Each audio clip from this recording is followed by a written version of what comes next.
और अभी जयपुर में तो एक नया केस हो गया। एक दिन हम सबसे मिल रहे थे, इस बात से कोई प्रेरणा लेकर के करने मत आ जाना। सुनो, एक बहन जी ने क्या किया, मैं बैठा था, सब लोगों से बड़ा हंसते खेलते मिल रहा था, बेचारे जो चीज लावे सबको अपने सिर से लगा रहा था, सब लोग इतने खुश हो रहे थे, महाराज जी हमारी वस्तुओं को कितने प्रेम से स्वीकार करने। एक बड़ी चतुर बहन थी उनमें, वो लेकर के आई, जैसे गले में सोने की चेन पहनते ना, उसका डिब्बा होता है ज्वेलरी शॉप वाला, वो डिब्बा दिया मुझको। तो मेरा स्वभाव है कोई ऐसी चीज तो मैं खोल के देखता हूं तो उसके सामने उसकी प्रशंसा करता हूं, वाह। जैसे ही खोला तो खिलौने वाली छिपकली थी उसमें। जैसे ही खोला मैं कम से कम 1 फुट तो उछल गया, गिरते गिरते बचा।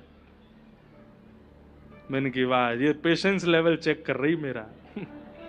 और फिर भाग गई वहां से, दिखी और नहीं।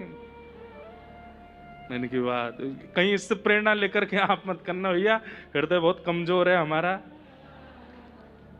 मेरे जन्मदिन पे भी किसी ने मुझे गिफ्ट किया और बड़े अच्छे से सजा के अंदर आपके लिए सामान, खोल के देखा तो उसमें भी वही छिपकली थी। कैसे कैसे लोग हैं, ऐसे लोग भी मिलते हैं कथाओं में। जय जयकार करने वाले ही नहीं मिलते हैं, अपशब्द सुनाने वाले भी मिलते हैं।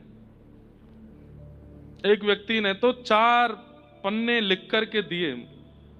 जा रहा था मैं कहीं कथा से, महाराज जी पढ़िएगा जरूर, एकांत में ही पढ़िएगा। मैं ठीक है।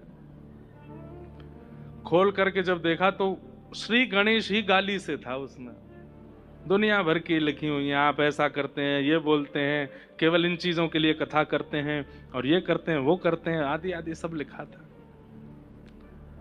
हृदय में घबराहट सी तो हुई, लेकिन पता चला कि पेशेंस कितना है। तो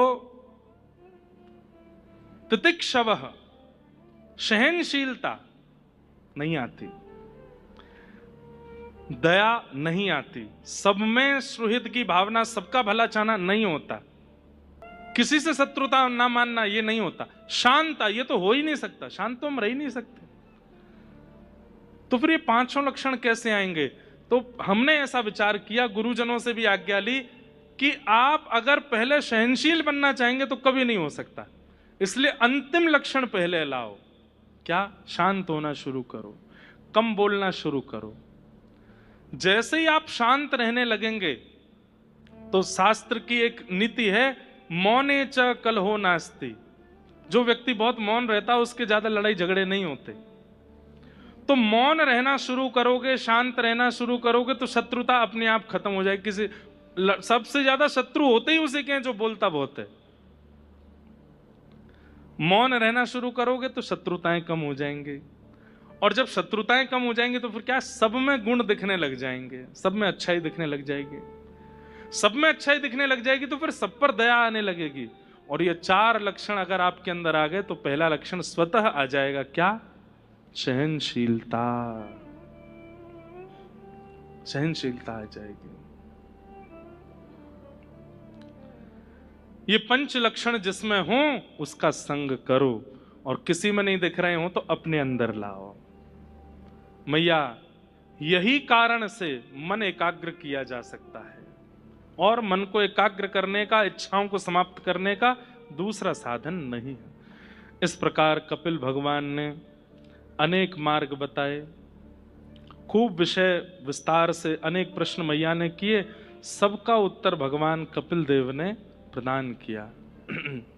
अंत में पूछा, कपिल भगवान ने पूछा मां से, मां मैंने इतना ज्ञान उपदेश किया, आपको क्या समझ आया मेरी बातों से?